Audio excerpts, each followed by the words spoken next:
लाहौर की बापर्दा खातून आयशा नूर जो अपने हाथों से देगे पकाती है और फिर नेकियां समेटने के लिए लोगों के लिए इफ्तार दस्तरख्वान सजा देती है। आज से 4-5 साल पहले तब से हुआ है। बिरयानी, लाहौरी पुलाव, चने वाला पुलाव, चिकन वाला पुलाव मैं खुद बनाती हूँ। आयशा, मुझे ये बताइएगा, बड़े बड़े लोग फ्लाई काम करते हैं, लेकिन आपका फ्लाई काम करने का जो आगाज़ था वो कैसे हुआ? ये आज से 4-5 साल पहले जब कोविड स्टार्ट हुआ था ना, तब से हुआ है। और इसके पीछे एक मेरी अपनी मतलब पर्सनल स्टोरी, क्योंकि मैं काफ़ी ज़्यादा क्राइसिस से गुजरी थी। तो फिर मुझे ज़ाहिर है जितने भी मेरे आसपास के लोग थे उनका भी दर्द बहुत ज़्यादा महसूस हुआ। आप बुरे हालात से जब गुजरते हैं ना, तो आपको लोगों की जितनी भी तकलीफ़ें हैं, भूख है, प्यास है, उसका बहुत अच्छे से एहसास होता है। तो फिर मैंने एक चीज़ सोची कि जो मैं जिन हालातों से गुजरी हूँ, पूरा तो नहीं लेकिन थोड़ा थोड़ा करके, आपको पता है तिनके तिनके से ही दरिया बनता है। तो मैंने कहा कि फिर मैं थोड़े से स्टार्ट करती हूँ, और मैंने खुद से ये स्टार्ट किया था काम, और आज अल्हम्दुलिल्लाह एक अच्छे लेवल पे कर रही हूँ। आयशा, ये बताइएगा, थोड़े से तो आपने माशाल्लाह से स्टार्ट किया, लेकिन कितना थोड़ा था और वो अर्निंग कहाँ से आप करती थी जिससे आप लोगों के लिए ये फ्लाई काम का आगाज़ करती थी? मैं होममेड फूड का काम करती थी, क्योंकि मेरे पास और तो कोई काम नहीं था। तो मैंने होममेड फूड स्टार्ट किया। तो वहाँ से जो अर्निंग स्टार्ट होती थी ना, फिर उसमें से आपको पता कुछ हिस्सा आपको अल्लाह के रास्ते पे देना चाहिए। तो फिर उसमें से थोड़ा थोड़ा मैंने निकालना शुरू किया, और थोड़े थोड़े से अल्हम्दुलिल्लाह फिर थोड़ा ज़्यादा हो गया। और शेफ़ मैं खुद हूँ, मुझे सब कुछ, हर चीज़ बहुत अच्छे से बनानी आती है। देखें तक मैं खुद बनाती हूँ, हर चीज़ मैं खुद बना लेती हूँ अल्हम्दुलिल्लाह।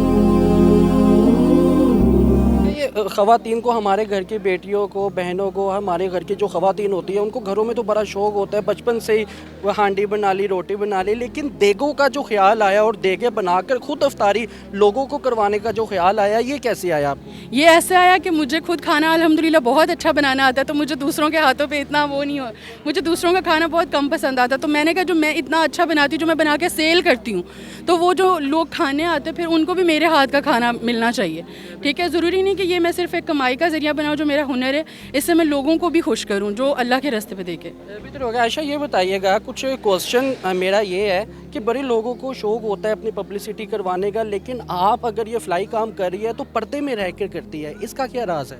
इसका राज ये है कि ज़ाहिर है हमारे ऊपर पर्दा फ़र्ज़ है, और इसको हम नहीं जुटला सकते। अल्लाह ताला ने बोला तो हमें करना चाहिए। और मैं कुछ शुरू से नहीं करती हूँ, लेकिन अल्हम्दुलिल्लाह जब से करना स्टार्ट हुई, कोशिश की है तो करना भी शुरू कर दिया है। ठीक है, मुझे शौक़ था। अच्छा, ये बताइएगा कि ये पर्दे का माशाल्लाह से आप एक अच्छा मैसेज दे रही है, लेकिन अगर यहाँ इफ्तार की बात की जाए तो रोज़ बरोज़ क्या मेन्यू में होता है? रोज़ तो नहीं होती है, हफ्ते में 2 दफ़ा 4 दफ़ा होती है, जिस तरह से ऑर्डर्स आते हैं। और उसमें कभी बिरयानी होती है, कभी लाहौरी पुलाव होता है, कभी चने वाला पुलाव होता है, कभी चिकन वाला पुलाव होता है। उसमें फ्रूट्स होते हैं सारे हर किस्म के। उसमें हमारे पास जामे शीरी होता है। उसके अलावा हमारे पास रोल, समोसे और कभी कभी पकौड़े भी होते हैं। ये सारी चीज़ें होती हैं। अच्छा, ये बताइएगा, ये सारे अखराजात खुद बर्दाश्त करती हैं या फिर किसी की कंट्रीब्यूशन होती है आपके साथ? हाँ, ये लोग डिस्ट्रीब्यूट करते हैं ओवरसीज़। ठीक है, मेरे कुछ क्लाइंट्स हैं जो पहले मेरे से खाना बनवाते थे, और फिर उनको मैंने ही आइडिया दिया कि हम क्यों ना बांटना शुरू करें।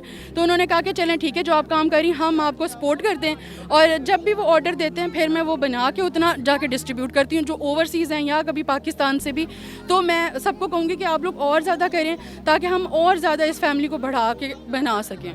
अच्छा, ये बताइएगा, यहाँ पर अखराजात की बात की जाए तो कितना अखराजात हो जाता है यहाँ पर, अगर एक इफ्तार की बात की जाए? एक इफ्तार के अच्छा खासे अखराजात हैं, क्योंकि मैं फ्रूट, जो सबसे ज़्यादा महंगी चीज़ है फ्रूट्स, मैं उसमें कमी नहीं रखती। मैं प्लेट भर के एक बंदे को फ्रूट देती हूँ, तो अखराजात बहुत ज़्यादा हैं।